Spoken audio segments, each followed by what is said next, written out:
नमस्कार।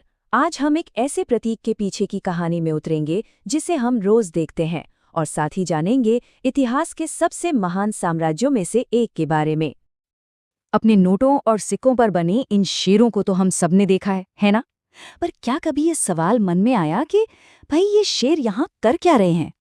सवाल तो बड़ा सीधा सा है, पर इसका जवाब हमें इतिहास की एक बहुत गहरी यात्रा पर ले जाएगा। असल में ये कोई मामूली डिजाइन नहीं है।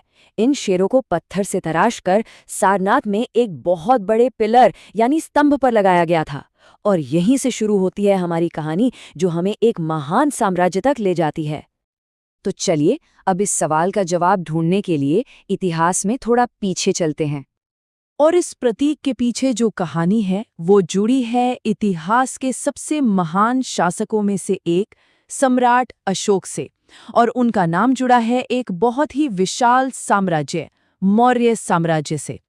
तो सवाल उठता है कि ये मौर्य साम्राज्य आखिर कितना बड़ा था और ये एक आम राज्य से मतलब एक किंगडम से कैसे अलग था। चलिए इसी को समझते हैं। देखिए, मौर्य वंश की शुरुआत आज से करीब 2300 साल पहले हुई थी। इसकी नींव रखी थी सम्राट अशोक के दादा चंद्रगुप्त मौर्य ने। उनके बाद गद्दी पर बैठे उनके बेटे बिंदुसार, और फिर आए बिंदुसार के बेटे अशोक। तो एक राज्य यानी किंगडम और एक साम्राज्य यानी एम्पायर में आखिर फर्क क्या है? देखिए, साम्राज्य राज्यों से कहीं ज्यादा बड़े होते हैं। अब इतने बड़े इलाके की हिफाजत के लिए एक बहुत बड़ी सेना चाहिए, है ना? और उस सेना को चलाने के लिए चाहिए ढेर सारे संसाधन, मतलब पैसा।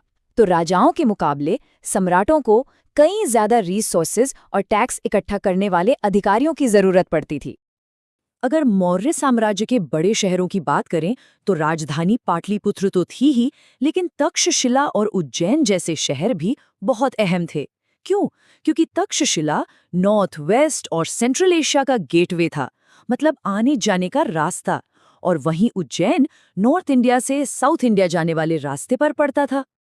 अब सवाल ये है कि इतने बड़े साम्राज्य को चलाया कैसे जाता था, इसका एडमिनिस्ट्रेशन कैसा था और वहां की जिंदगी कैसी थी। चलिए देखते हैं। अब देखिए, साम्राज्य इतना विशाल था कि हर जगह एक ही तरीके से राज करना मुमकिन नहीं था। तो उन्होंने क्या किया, जो राजधानी पाटलिपुत्र के आसपास का इलाका था उस पर सम्राट का डायरेक्ट कंट्रोल रहता था। बाकी जो दूर के इलाके थे उन्हें प्रांतीय राजधानियों जैसे तक्षशिला से कंट्रोल किया जाता था, और शासक हमेशा कोशिश करते थे कि जो जरूरी सड़कें और नदियां हैं वो उनके कब्जे में रहें। अच्छा, तो साम्राज्य चलाने के लिए पैसा कहाँ से आता था? दो तरीकों से। एक था कर या टैक्स, जो रेगुलरली वसूला जाता था, और दूसरा था नजराना, जिसे आप एक तरह का तोहफा या ट्रिब्यूट कह सकते हैं। ये रेगुलर नहीं था, जब भी मौका मिलता था लोग अपनी मर्जी से इसे देते थे।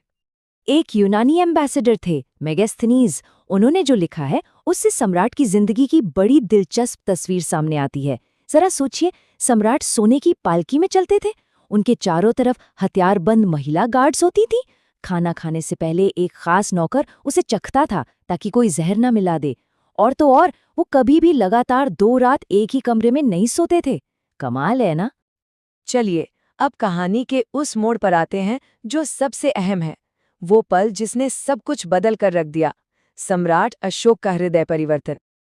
अशोक यकीनन मौर्य वंश के सबसे मशहूर शासक थे, और वो पहले ऐसे राजा थे जिन्होंने अपनी बातें, अपने संदेश पत्थरों और पिलर पर खुदवाकर सीधे जनता तक पहुंचाने की कोशिश की। उनके ज्यादातर संदेश प्राकृत भाषा और ब्राह्मी लिपि में लिखे हुए मिलते हैं। उनकी जिंदगी में सबसे बड़ा मोड़ आया कलिंग युद्ध से। कलिंग आज के तटीय ओडिशा का पुराना नाम है। इसे जीतने के लिए अशोक ने एक बहुत भयानक युद्ध लड़ा, लेकिन उस जंग में जो हिंसा हुई, जो खून खराबा हुआ, उसे देखकर अशोक का दिल दहल गया और उनका नजरिया हमेशा हमेशा के लिए बदल गया। आंकड़े वाकई चौंकाने वाले हैं। इस एक युद्ध में 1 लाख से ज्यादा लोग मारे गए थे और 1.5 लाख से ज्यादा लोगों को बंदी बना लिया गया था। आप सोच सकते हैं कि इतने बड़े पैमाने पर हुए विनाश ने अशोक को अंदर तक कैसे हिलाकर रख दिया होगा। और ये सिर्फ कोई कहानी नहीं है, अशोक ने खुद अपने एक शिलालेख में लिखा है, इससे मुझे बहुत दुख हुआ। अब मैंने धम्म का पालन करने और दूसरों को इसकी शिक्षा देने का फैसला किया है। मेरा मानना है कि जबरदस्ती किसी को जीतने से कई बेहतर है धम्म के जरिए लोगों का दिल जीतना। तो इस हिंसा और युद्ध की समस्या का अशोक ने क्या हल निकाला? उन्होंने एक नया रास्ता चुना, धम्म का रास्ता। अब ये धम्म क्या था? देखिए, ये कोई धर्म या पूजा पाठ का तरीका नहीं था। ये असल में एक नैतिक कोड था, एक मॉरल कोड ऑफ कंडक्ट जो बुद्ध की शिक्षाओं से प्रेरित था। अशोक को लगता था कि जैसे एक पिता अपने बच्चों को सही रास्ता दिखाता है, वैसे ही राजा होने के नाते उनका भी फर्ज है कि अपनी प्रजा को सही राह दिखाएं। और धम्म के सिद्धांत थे क्या?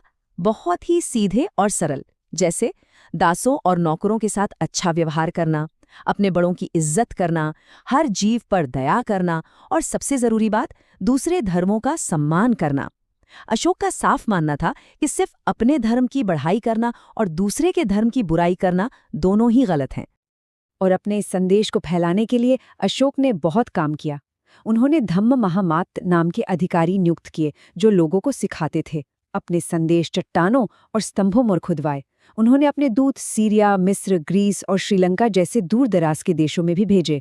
और सिर्फ संदेश ही नहीं, उन्होंने सड़कें बनवाईं, कुएं खुदवाए और इंसानों और जानवरों दोनों के लिए इलाज का इंतजाम भी किया।